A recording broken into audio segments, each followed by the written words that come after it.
அடுத்தப்புறமா என்னன்னு பார்த்தீங்கன்னா, இன்னைக்கு எபிசோட் கண்டிப்பா பாருங்க. ஏன்னு சொல்றேன்னா, செம்ம எமோஷனலாவும் விஜய் வந்து செம்மையா வந்து ஆக்ட் பண்ணியிருப்பாரு. அது மட்டும் இல்லாம எல்லா உண்மையும் வந்து இன்னைக்கு எபிசோட்ல போட்டு தள்ளியிருப்பாங்க. தாத்தா கிட்ட விஜய் வந்து கேட்டுக்கிட்டே இருக்காரு. "என்ன ஆச்சு? நான் காவேரிய பார்த்தேன். சொல்லுங்க." அப்படின்னு சொல்லிட்டு சித்தி, சித்தப்பாவும் பார்த்தீங்கன்னா ஒரு பக்கம், "இல்ல விஜய் அது உன் காவேரியே கிடையாது. காவேரி மாரி நீ யாரனா பார்த்துருப்ப." அப்படின்னு சொல்லி எவ்வளோ சமாளிக்கிறாங்க. தாத்தாவும் சமாளிக்கிறாரு. இருந்தாலும் விஜய் பார்த்தீங்கன்னா, "அது என் காவேரி தான். எனக்கு தெரியும். என்னை ஏமாத்தாதீங்க." அப்படின்ற மாரி கோவமா கேட்குறாரு. தாத்தாக்கு வேற வழி இல்லாம பார்த்தீங்கன்னா, "போதும் நானே உண்மைய சொல்லிர்றேன்" அப்படின்னு சொல்லிட்டு, "உயிரோட தான் இருக்கா. பழசெல்லாம் மறந்துடுச்சு. பசுபதியால உன் உயிருக்கும், குழந்தை உயிருக்கும் ஆபத்து வரக்கூடாதுன்ட்டு நாங்க தான் இப்படிலாம் பண்ணோம்." அப்படின்ற மாரி தாத்தா அழுதுகிட்டே சொல்றாரு. "எனக்கு ஏன் இந்த துரோகம் பண்ணீங்க தாத்தா? அப்படி ஏன்க்கா பொண்டாட்டிய நான் இல்லாம எப்படி நீங்க அனுப்பலாம்?" அப்படின்னு சொல்லிட்டு விஜய் வந்து செம்ம கோவப்படுறாரு. அடுத்தப்புறமா என்னன்னு பார்த்தீங்கன்னா, "நம்ப காவேரிய பார்த்தே ஆகணும்." அப்படின்னு சொல்லிட்டு விஜய் கிளம்புறாரு.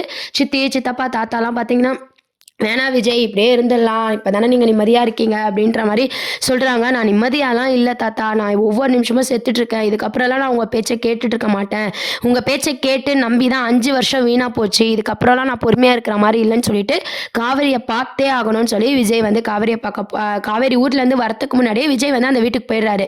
காவேரியும் வந்து பார்த்தீங்கன்னா ஆட்டோலேருந்து இறங்குறாங்க. விஜய்க்கு ரொம்ப சந்தோஷமாக அந்த லவ்வோட நம்ம காவேரியை ஏக்கத்தோட வந்து பார்க்குறாரு நம்ம காவேரி அப்படின்னு சொல்லிட்டு.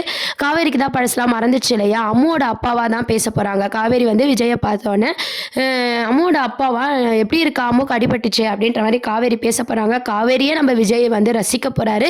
இருந்தாலும் இப்போ உண்மையை சொன்னால் வந்து தப்பாயிடும் அப்படின்ற மாதிரி நம்ம விஜய் வந்து யோசிச்சுட்டு காவேரி கிட்டே எந்த உண்மையை சொல்ல போகிறது கிடையாது.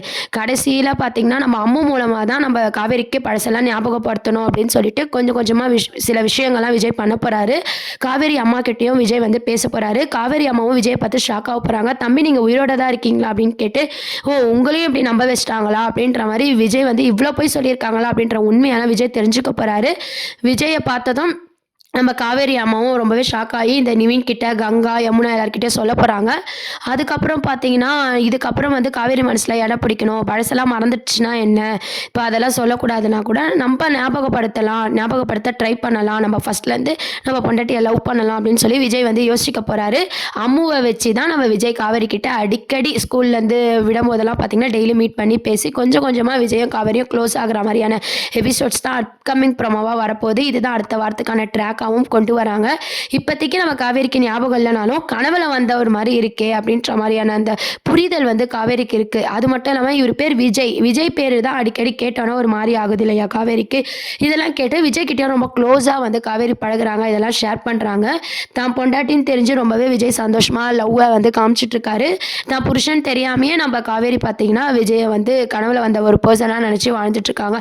இந்த மாதிரியான ஒரு ட்ராக் தான் கொண்டு வருவாங்க. இதுக்கு நடுவில் பார்த்தீங்கன்னா இவங்க 2 பேரும் பிரித்து ஆகணும். சித்தி, சித்தப்பா ஒரு பக்கம், பசுபதி ஒரு பக்கம் வரப்போகிறாங்க. காவேரிக்கு பழசுலாம் ஞாபகமே வந்துடக்கூடாது. விஜய் வந்து காவேரி ஏற்றுக்கக்கூடாது அப்படின்ற மாதிரியான ட்ராக் தான் கொண்டு அது மட்டும் இல்லாமல் சித்தப்பா என்ன யோசிக்கிறாரு, அதாவது விஜயோட சித்தப்பா என்ன யோசிக்கிறாருன்னா, காவேரி இந்த வீட்டுக்கு வந்தால் நம்ம நினச்ச மாதிரி இருக்க முடியாது அப்படின்னு சொல்லிட்டு இதை எப்படின்னா கெடுக்கணும், காவேரி இந்த ஊரை விட்டு அனுப்பணும், விஜய காவேரியும் மறுபடியும் பிரிக்கணும்ட்டு அவர் வில்லத்தனமாக யோசிக்க போகிறாரு. ஏற்கனவே நம்ம தாத்தா உண்மையெல்லாம் சொல்லும் போது பார்த்தீங்கன்னா விஜய் வந்து அழும்போதெல்லாம் சித்தப்பா மூஞ்சி வந்து நல்லாவே இல்லை, காவேரி இந்த வீட்டுக்கு வரக்கூடாதுன்ற மாதிரி அவர் யோசிச்சுட்டு இருக்காரு. அவர் ஃபஸ்ட்லேருந்தே வில்லனாக தான் காமிச்சிட்டு இருக்காங்க. நடுவில் வந்து என்னடா பசுபதியை காணும் அப்படின்னு சொல்லி எல்லாரும் நம்ம வெயிட்டிங் பண்ணிட்டு இருக்கோம். இப்போதைக்கு பார்த்தீங்கன்னா இந்த உண்மையெல்லாம் தெரிஞ்சு காவேரி விஜய் க்ளோஸாக இருக்கிறத தெரிஞ்சு பசுபதி வந்து என்ட்ரி ஆக போகிறாரு. நம்ம நிவின், நம்ம குமரன் எல்லாருக்குமே சந்தோஷமாக இருந்தாலும் கங்கா எப்படி யோசிக்க போகிறாங்கன்னா, மறுபடியும் காவேரிக்கு அந்த வாழ்க்கை வேண்டாம், நம்ம வேறு வாழ்க்கையை தேடி கொடுத்துடலாம் அப்படின்னு சொல்லி அவங்க அம்மாகிட்ட சொல்ல போகிறாங்க. காவேரி அம்மாவும் பார்த்தீங்கன்னா கங்கா பேச்சை கேட்டுக்கிட்டு அதுதான் கரெக்டுன்னு சொல்லி விஜய் அவாய்ட் பண்ண போகிறாங்க. விஜய் வந்து நீங்கள் என்ன சொன்னாலும் சரி என் பொண்டாட்டியை நான் விட மாட்டேன்னு சொல்லி அவர் லவ்வை வந்து அவர் கொடுத்துட்டு இருக்க போகிறாங்க. இதுக்கு நடுவில் காவேரி வந்து என்ன மாதிரியான முடிவு எடுக்க போகிறாங்க, இதை பேஸ் பண்ணி தான் எபிசோட்ஸே வந்து மூவ் பண்ண போகிறாங்க. இதெல்லாம் தான் அடுத்த ப்ரோமோவாக இருக்குது. என்ன ஆக போகுதுன்னு சொல்லி வெயிட் பண்ணி பார்ப்போம். தேங்க்யூ.